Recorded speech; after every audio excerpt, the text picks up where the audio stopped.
አለን። እንግዲህ የአምላክ ቤተክርስቲያን ምን ላይ ነበረ? ዛሬስ ምን ደርሷል የሚባለው እንግዲህ ብዙም አይደለም አይደለም።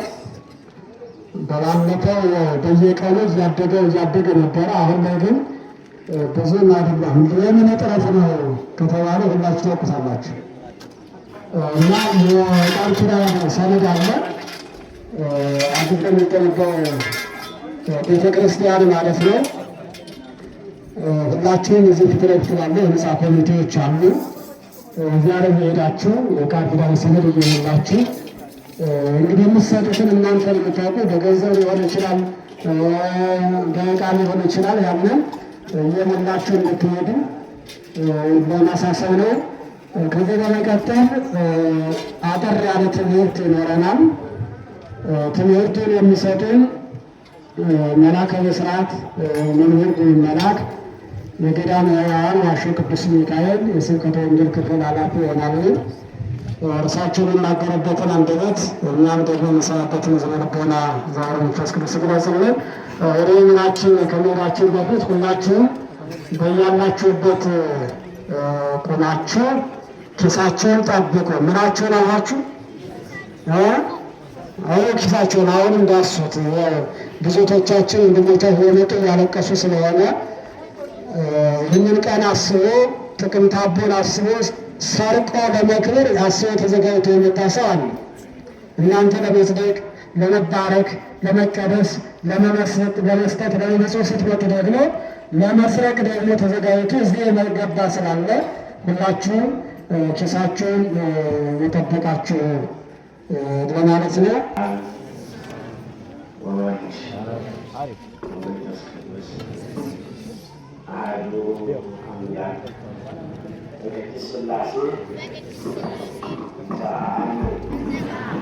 በእጅ ማህፀን ክህደት ሰይጣን በቅድመ ዛቲ እምየ ቅድስት ቤተ ክርስቲያን እንተ ይእቲ ስምየ ማርያም ጽዮን ለዓለመ ዓለም አሜን።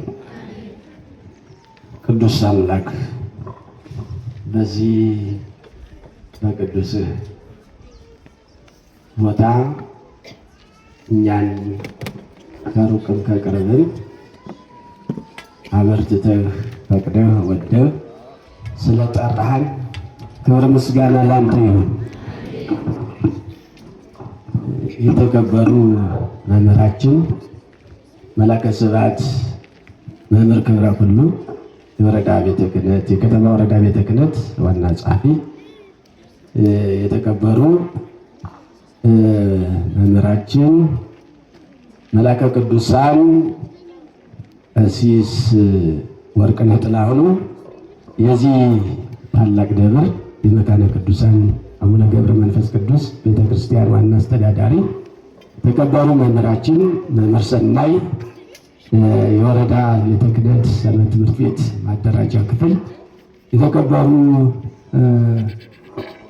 ሊቀ ትጉሃን ታያለ ደባሱ አስተዳደር ክፍል፣ የተከበራችሁ ሊቃውንተ ቤተክርስቲያን ከጊዜ አንጻር ይቅርታ ጋራ የተከበራችሁ ምዕመናን ማለት ነው፣ የሰንበት ትምህርት ቤት ልጆች፣ የሰበካ ጉባኤ አባላት፣ የህንፃ ኮሚቴ አባላት፣ አጠቃላይ የደብረ ማርቆስ የዙሪያው የከተማው የገጠሩ ምዕመናን ምዕመናት በቅዱስ እግዚአብሔር ስም እንደምን ዋላችሁ?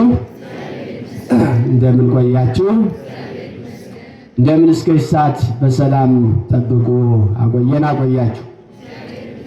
አሜን። አምላካችን መድኃኒታችን ኢየሱስ ክርስቶስ በመንግስቱ ሽረት በባህሪው ሞት የሌለበት ዘላለማዊ አምላክ አንደበታችንን ከፍቶ እንድናመሰግነው፣ እንድንቀድስ፣ እንድናገለግል፣ እንድንዘምር እስከ ሰዓት ስለፈቀደልን ዘላለማዊ ምስጋና ለእርሱ ይድረስልን።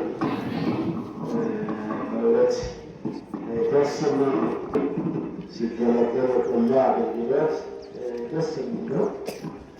እነዚህ ሊቃውንተ ቤተ ክርስቲያን እንደምታውቁት ያቸው ከዚህም በኋላ ያለው ስርዓት ቅዳሴው አለ፣ ሌላም ነገሮች አሉ።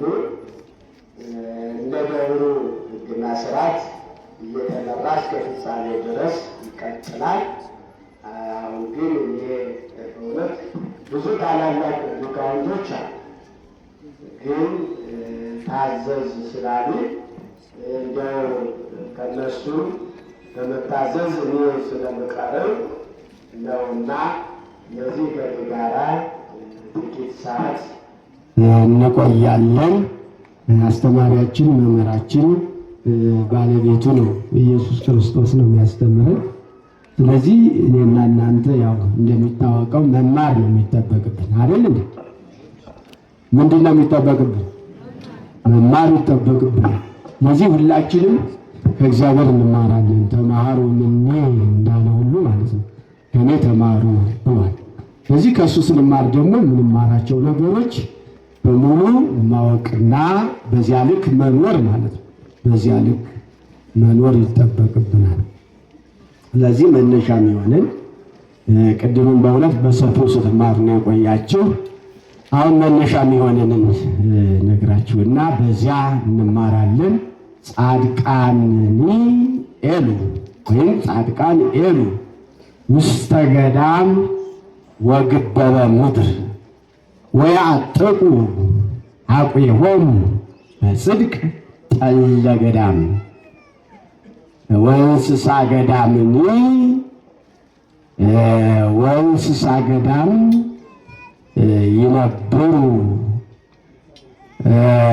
ወኃይለ ልዑል ይሃሉ ምስሌሆሙ ወጸውዖሙ ንጉሥ ከመ ይንሥኡ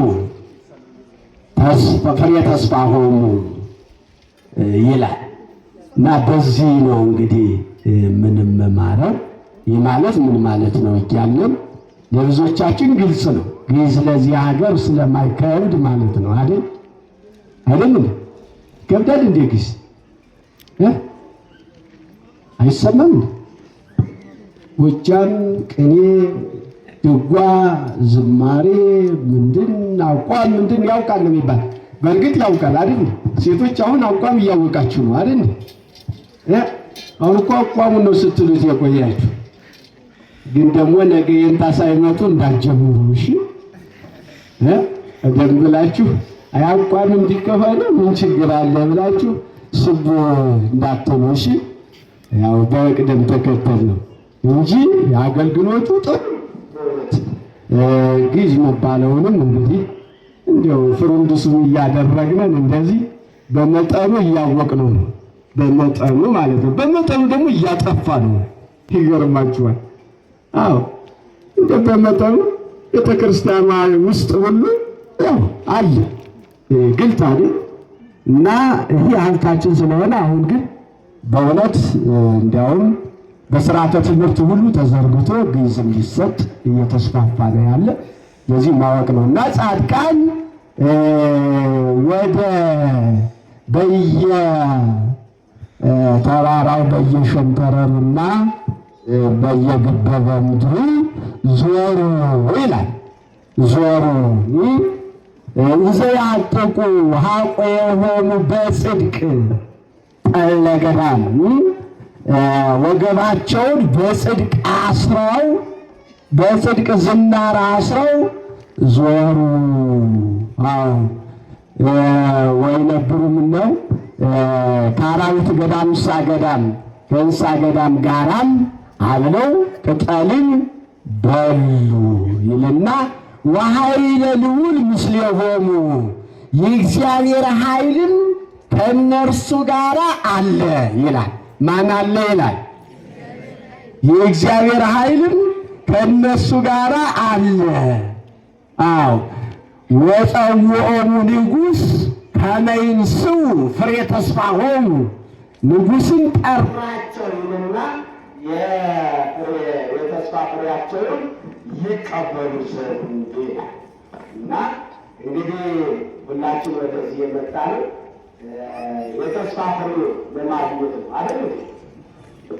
አሁን ሰንበት ትምህርት ቤቱ መዘምራን ዘምሩ አባቶቻችን ታላላቁ አዛውንቱ በእውነት እንዲህ 24 ሰዓት ቆማችሁ ዘንጋችሁን ተደግፋችሁ እየተንቀጠቀጣችሁ ምትጸልዩ ፍሬ ተስፋ ለማግኘት ነው። ፍሬ ተስፋ ለማግኘት ነው። በውስጥ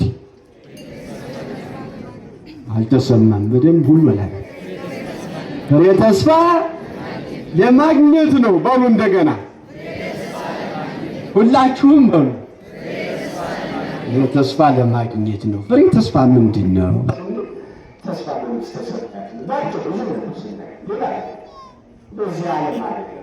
እና ስለዚህ ጻድቃን እንደዚህ ነው ስንል አጠቃላይ ጻድቃን እነማን ናቸው ስንል ጻድቃን የሚባለውን ስም ለመቀበል ጌታችን መድኃኒታችን ኢየሱስ ክርስቶስ ይላል በማይለ ስብከቱ ከሰራቸው ስራ በገዳመ ቆሮንቶስ 40 መዓልት ነው 40 ሌሊት ሳይቆም የቆመው ሳይቀመጥ የቆመው ደግሞ የተቀመጠው ሳይነሳ የዘረጋውን ሳያጥፍ ያጠፈውን ሳይዘረጋ የሰራውን ስራ አብነት በማድረግ ድምፀ አራዊትን ግርማ ሌሊትን ታግሰው ምድር ምንድነው የዛን ሰው ድንጋይ ተቆርሰው የሰሩ ሁሉ ጻድቅ ይባላሉ። ምን ይባላሉ? ጻድቃን ይባላሉ። ስለዚህ እኔና እናንተ እንግዲህ ከእነዚህ መካከል ታላቁ ጻድቅ የምናከብራቸው የምንወዳቸው በእውነት ልዩ የሆኑ የኢትዮጵያ አባት የተሰጡን ገና ነው ቅዱስ ወብፁዕ አቡነ ገብረ መንፈስ ቅዱስ ናቸው። ደስ ይበላችሁ በእውነት። አሁን በደንብ እንግዲህ ታጨበጭቡ ያጨበጭባል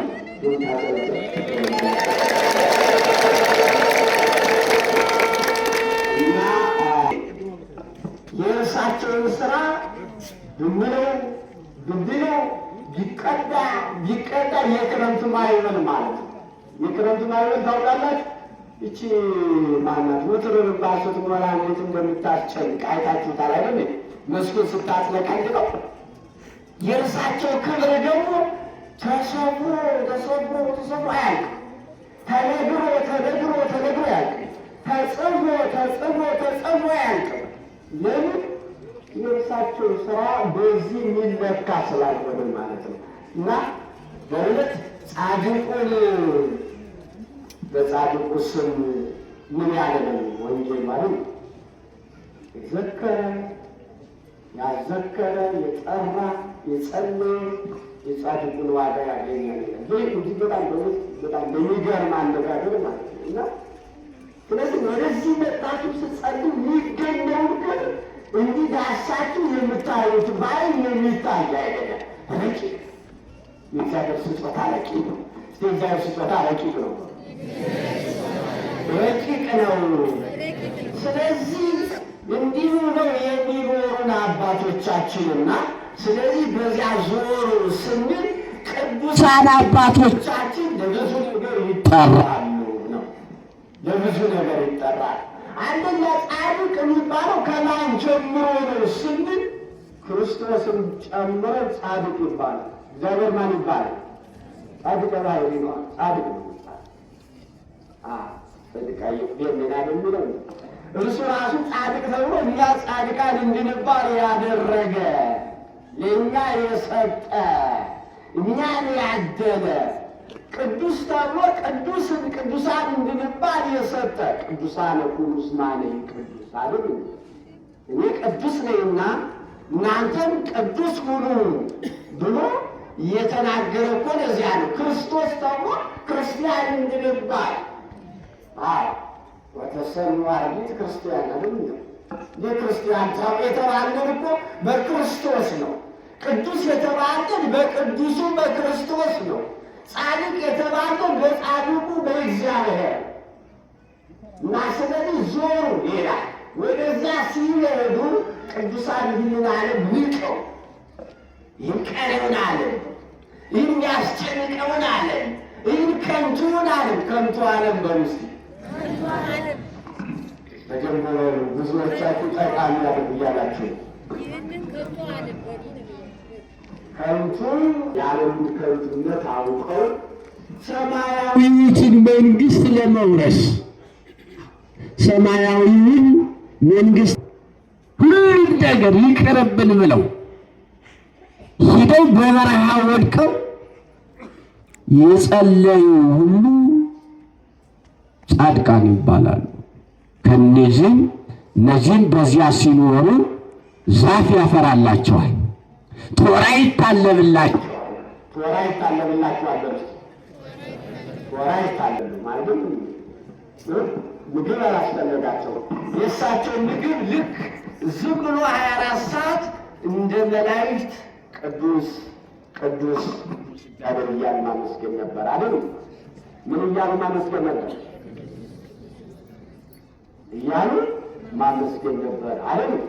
እናንተ 24 ሰዓት እያመሰገናችሁ ያው ካታፉ 24 ሰዓት ሊሞላቸው ጥቂት ቀራችሁ አይደል? ትናንትን ጊዜው የተጀመረ ደግሞ ዛሬ ግን ከዛ ወዲያ በቃ ልክ ከገብረ ጋር ማለት መመር እንችላለን። እና አሁንም ራሱ ደክሞን እንንቀጠቀጣለን እያረፍን እየተነሳ ምን እያለን አሁን ትንሽ እንኳን ስንቆይ ቅዳሴው በዛ ሰዓት ሄደ ተጎዳ እንላለን አይደል? ለምን ሲያስበበት ደካማ ነው። ነገር ግን አሁን ገብረ ሕይወት ስጋ ለብሰዋል። ሲለብሱ ግን የስጋ ባህሪን አስወግደው የመላእክት ባህሪን ነው የኖሩበት የነበረ። የስጋ ባህሪን አስወግደው በሉ፣ የስጋ ባህሪን አስወግደው። አያችሁት? እኛ የስጋ ባህሪ እየገዛን ሁልጊዜ ለስጋ፣ ሁልጊዜ የምንገዛው ለስጋ ባህሪ፣ ሁልጊዜ የምንኖረው ለስጋ፣ ሁልጊዜ የምንሰራው የስጋን ስራ። አያችሁት? የስጋን ስራ ሁልጊዜ ስንሰራ እስከ መጨረሻው ድረስ ማለት ነው። እና እነሱ በዚያ ዞሩ፣ ሀገሩን ሁሉ ዞሮ አስተማሩ። ድምፀ አራዊትን ግርማ ሌሊቱን ታገሱ። ይህ ሁሉ ችግር አልሆነባቸውም ይላል። ብርዱ አላሸነፋቸውም፣ ልብስ አልነበራቸውም ለገብረ ሕይወት። ነገር ግን እግዚአብሔር ጸጋ አለበሳቸው። ምን አለበሳቸው? ጸጋ ያለብሳችሁ። አሜን በሉ።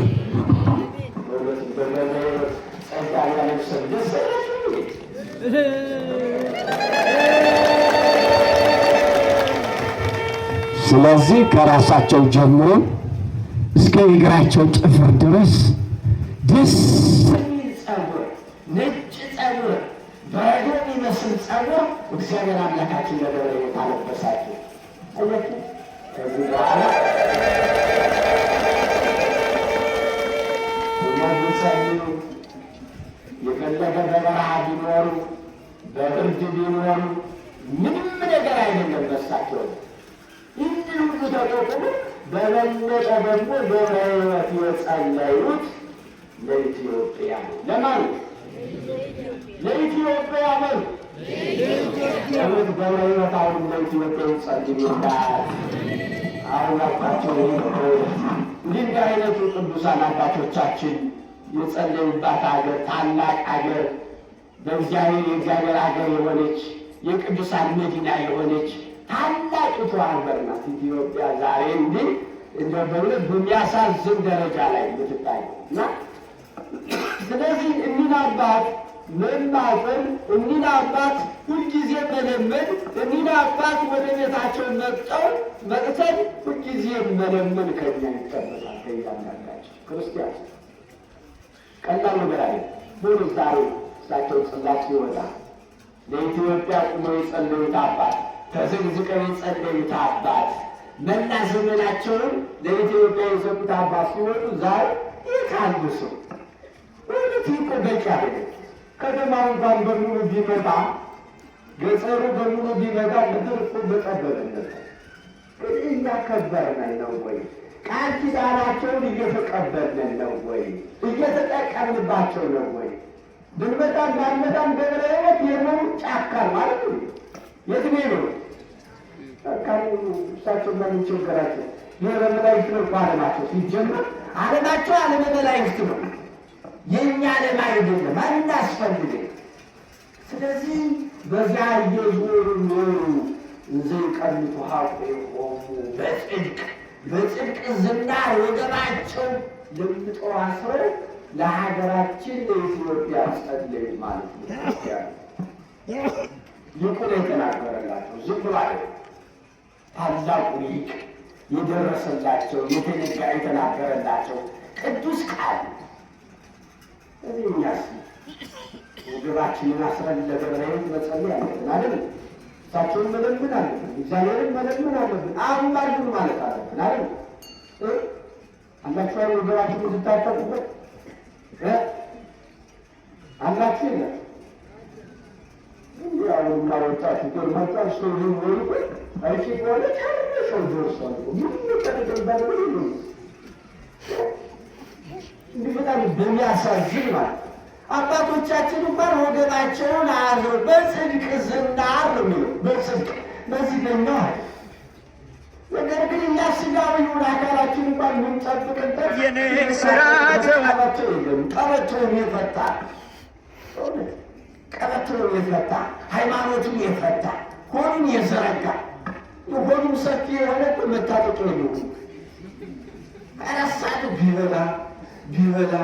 ቢበላ ከብታ ይባል ሰው እንስሳ ይባል ሰው ስታዩ የሚመስለው ሰው ጠዋት ተነስቶ በቃ በዳቦ እንደው ምንድን ነው እና ጾም የለ አርመረቡ የለ ፍልሰታ የለች ምንም ነገር በቃ በእውነት ሃይማኖታችን ሆዳችን ሆነ ከእርሶ አምላክ ሆነ ሆዳችንን እያመለክ ለሆዳችን እየተገዛ መጨረሻው ላይ ለሆዳችን እንሞታለን ማለት ቅዱሳኑ ለሰማያዊ ይህንን ያህል ቦታ ሲሰጡ ለተወሰነ ሰዓት ምንድን ነው የኔን ስርዓት ለሰማያዊ ሕይወታችን ለመንግስት ሰማይ ቦታ መስጠት የተሳለ አይደለም። ስለዚህ ቀበቶ ይኑራችሁ። እሺ እስር የምታደርጉበት ማለት ነው። ይህ እስር ማለትበት አለ ሊወንቅስ ዋስትም ምን አለ አላይ ሰኬታች ጠባብ ነው ሰው ይዘው ይገርማል። ለግሮት ነው ጠልፎ እንዲጥለውቶ ወሮች በመድግነት ማለት ነበር ይዘንበላል በለምዶ በሚገርም ደረጃ ማለት እና እንዲህ አይነት የቅዱሳኑ ሕይወት በጽድቅ ዝናር ታጠቁት ስንል ጽድቅን የለበሱ ናቸው። መላ ሕይወታቸው ጽድቅ ነው። የጽድቅ ስራ ሰሩ ማለት ነው። ገብረ ሕይወትን እንጂ ስለ ዝናራቸው ብቻ ይሄን አይደለም። በዚያ እንስሳ ገዳም እዚያ ቅጠል በሉ፣ ቅጠሉ ተባረከ። አያችሁ ተባረከ። እውነት ቅጠሉ ይባረክልኝ። እንደው ቅጠሉ ቀርቶ የምንበላው እንጀራ ይባረክልኝ። በቂ አይደለም አይደለም። የምንበላው እንጀራ ይባረክልኝ በሉ አባረከ ነው ስታዩ በየሆስፒታሉ በየጸበሉ ከኔ ጀምሮ ሰው በሽተኛ በሽተኛ የስጋ ሐሞት ብቻ አይደለም፣ ውስጡ ክፋት ያለው ሰው በሽተኛ ልንገራችሁ። ጤነኛ ያልሆነ ቅን አመለካከት የሌለው ቤተ ክርስቲያን ሲሰራ ደስ ማይለው፣ ሲገለገል ደስ ማይለው፣ ሲቀደስ ደስ ማይለው፣ ሲዘመር ደስ ማይለው፣ በቃ ሲሰበክ ደስ ማይለው በሽተኛ ነው። በሽተኛ ነው በርሱ እግዚአብሔር ይፈርዱ ሰው እንዲህ ያለ ደስ የሚል ስራ ሲሰራ ቅን ነው።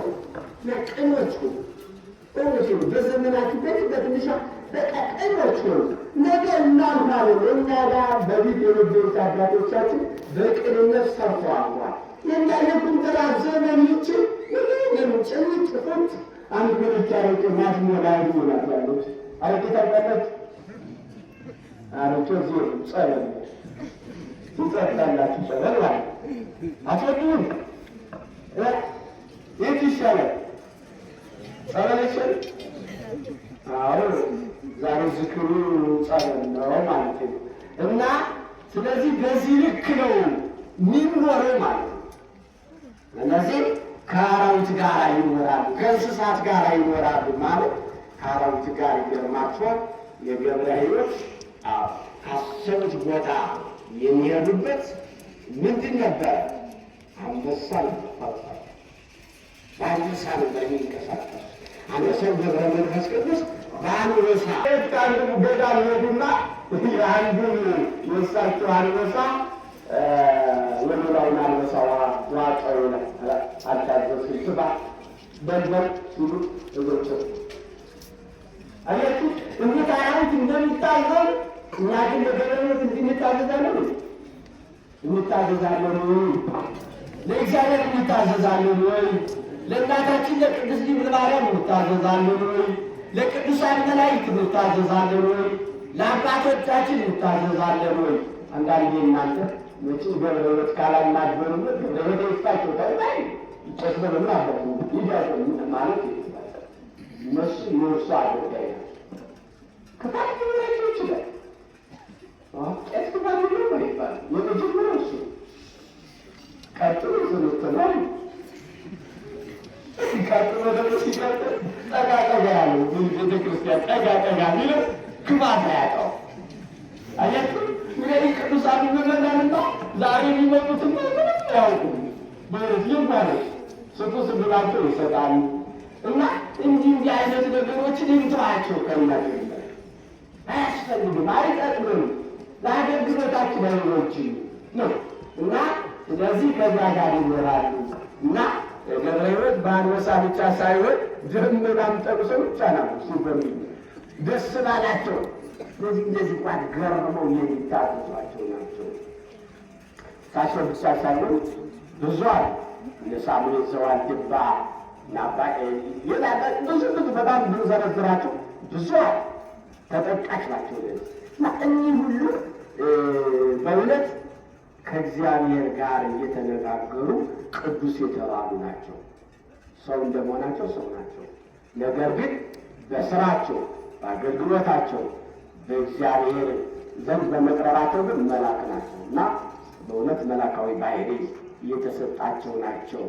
ከዚህ በኋላ በዚያ ኖር ሚልና ወፀወሙ ንጉሥ ከመይሱ ፍሬ ተስፋወሩ ክርስቶስ ነው ንጉሥ የተባሉ ክርስቶስ ጠራቸው ይላል። አያችሁ ክርስቶስ ጠራቸውና መኖሪያችሁ ይህ ነው አለ። ተስፋ የምታገኙት እዚህ ነው። ይህን ስሩ አለ። ዘላለማዊ የጽድቅ ስራ ሲሰሩ ሆን ይላል። ዘጥል በመምህራችን ቃለ ታሰማልን በነገር መንፈስ ቅዱስን በጥቂቱ አስተምረናል። ምክንያቱም የቅዱሳን ገድልና ታምር ዛሬ ተናግረን የምንጨርሰው ሳይሆን ነገር ግን አድንቀን የምንተወውና ነገረ መንፈስ ቅዱስ በሰሩት በገድሉ ላይ ብዙ ድንቅ ታምራልና በአማላጅነታቸው እንዲጠብቁ ጻድቁ አማላጅነት አይለየን። ከዚህ በመቀጠል እንግዲህ ምን ይመስላችኋል? መቼም ታውቁታላችሁ። በየቦታ ቤተክርስቲያን እየተሰራ ነው። እንግዲህ ቤተክርስቲያን ሰርተን ካላረፍን መለመናችንም አይቀርም።